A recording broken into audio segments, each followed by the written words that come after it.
Hello, friends. Today we're going to talk about Everest again, discussing the past season with its tragedies, fatal mistakes, and accidents that took the lives of 8 climbers. Although the 2024 season was not as bloody as 2023 when 18 people lost their lives, still, the mountain continues to reap its harvest. Here are some stories of those who stayed on Everest this year. On May 21st, Daniel Peterson stood on the summit of Everest.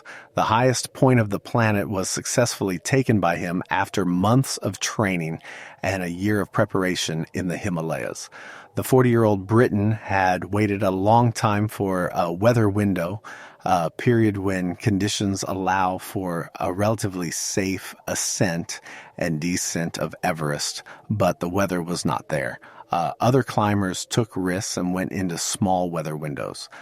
Some of them made the ascent despite high winds and freezing temperatures, while others returned and flew home. The weather was unpredictable and changing rapidly. But Daniel preferred not to take risks and waited for good weather. On May 7th, he wrote on Instagram that he was looking forward to climbing to the top. Apparently, Daniel was worried that he wouldn't be able to make it to the top this season, and that would mean a huge monetary loss, lost time, and months of training. But a weather window appears, and as part of a 5-man team led by 8K expeditions, Daniel sets off for the summit. He was led by a Sherpa named Pastenji. He was only 23 years old, but he had already made several ascents of Everest.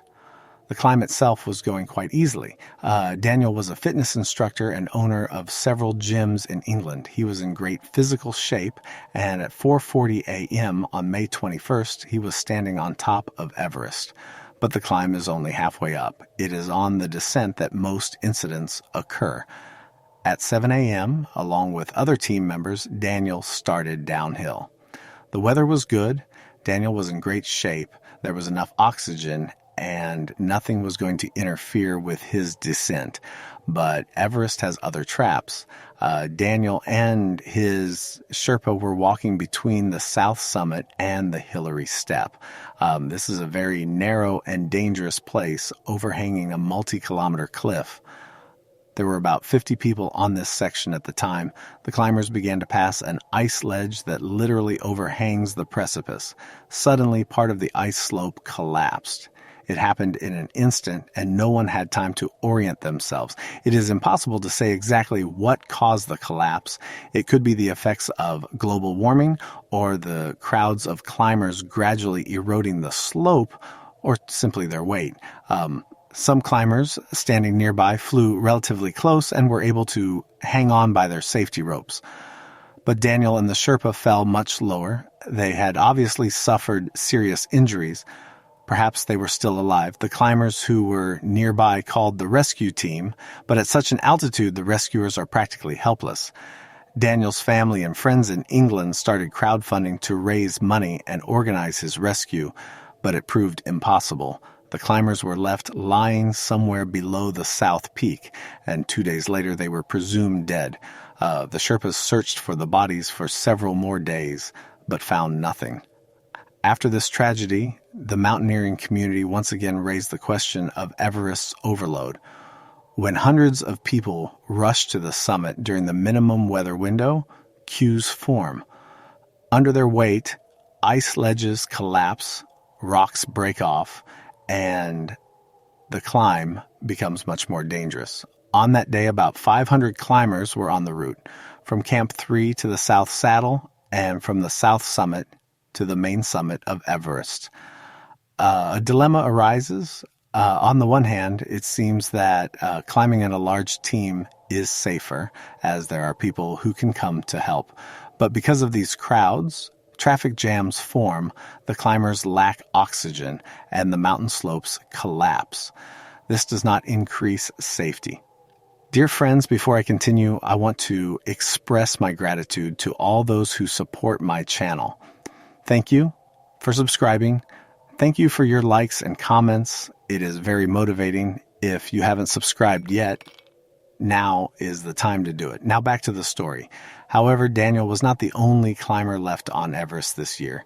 The next climber in question was also an experienced climber, Joshua Cheruiyot-Kirui. Joshua was a banker who fell in love with the mountains as a youngster. At the age of 20, he had already conquered the 5,199-meter high Mount Kenya, the highest point in his country, and had done so no less than 20 times. Later, he climbed Kilimanjaro and Inle, setting speed records on these mountains. In addition, Joshua was in excellent physical shape. He participated in ultramarathons such as the 205-kilometer run across the Alps. In 2023, he became the first African to climb the 8,000-meter Manaslu without using supplemental oxygen. This is a truly remarkable result, and Everest was the logical next step for him. However, Joshua was not just planning to climb, but to set a new record. He wanted to become the first African to climb Everest without supplemental oxygen. This is an incredibly difficult task. Only 2% of climbers who have reached the summit have been able to do so without oxygen tanks. At altitude, the air is so thin that without supplemental oxygen, the human body begins to slowly die. At an altitude of 8,800 meters in the so-called death zone, the body can no longer recover and begins to deteriorate. Some people go through this process faster, others slower, but it is inevitable. Lack of oxygen leads to the development of mountain sickness, which causes swelling of the lungs or brain. Without emergency evacuation to lower altitudes, a person is in danger of dying. Despite the risk, Joshua was determined. He joined the Seven Summit Treks team. On May 9th, he posted an acclimatization photo and wrote that he was confident about climbing Everest with or without oxygen. After a few days at base camp, the team was cleared to climb. The weather was favorable and the wind had subsided. Sherpa Nawang, Joshua's companion, took an oxygen tank with him in case of an emergency. However, Joshua had clearly defined boundaries for when he could be evacuated if he lost consciousness, showed serious symptoms of mountain sickness, or encountered insurmountable difficulties such as traffic jams on the route. In recent years, queues to the summit have become a huge problem. In his latest Instagram post, Joshua wrote that the expedition took over a month and required a significant physical, mental, and financial investment. The number of zeros it took for this climb means I'm bankrupt as soon as I land in Kenya, he joked. On May 22nd, Joshua and his guide left the fourth camp for the summit. However, further developments remain unclear. They were last seen at Bishop Rock, just 50 meters from the summit of Everest. Lack of oxygen probably led to brain swelling, and Joshua started behaving inappropriately. According to Mingma Sherpa, a Seven Summit Treks guide, Joshua refused to go down and use oxygen. Soon communication with him and the guide was lost. The last radio message was incoherent, indicating serious problems. Rescuers moved to help, but as is often the case on Everest, rescue operations take hours and sometimes days. A few days later, Joshua's body was found hanging on a rope a few dozen meters from the summit. Sherpa Nawang was never found. Descending Joshua's body from such a height would have been an extremely dangerous and expensive endeavor. After much deliberation, his family decided to leave his body on the mountain. In a statement they wrote, "We don't want to put people in danger. Joshua loved the mountains and they loved him back. Let him stay where he felt good."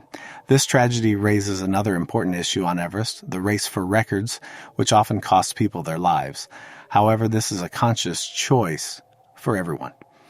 That said, there are no clear protocols for Sherpas to follow if a client loses adequacy. Sherpas cannot physically force a climber to descend or use oxygen, but leaving him to die is hard for them too. This year on Everest proved notable not only for tragic events, but also for records. On May 22nd, Karita Sherpa made his 30th ascent of Everest, setting a new record for the most ascents. Polish climber Piotr Jerzy made history by becoming the first person to climb Lhotse and Everest without supplemental oxygen in one day in just 23 hours and 22 minutes. British climber Anton Kuhl also set a record. He conquered Everest for the 18th time, which is the highest number of ascents for a non-Sherpa climber. But let's get back to the tragic events. The following incident happened to Mongolian climbers. Usukjargal Tsedendamba and Purvsuren Lhagvajav were aiming to become the first representatives of their country to conquer Everest without supplemental oxygen or Sherpa support. Usukjargal was 31 years old and Purvsuren was equally experienced. They had been preparing for the ascent for many months, practicing in the Altai Mountains. After successful acclimatization, they began their ascent from the fourth camp on May 13th. They were seen by a team from 7 Summit Treks, which decided to turn around due to strong winds.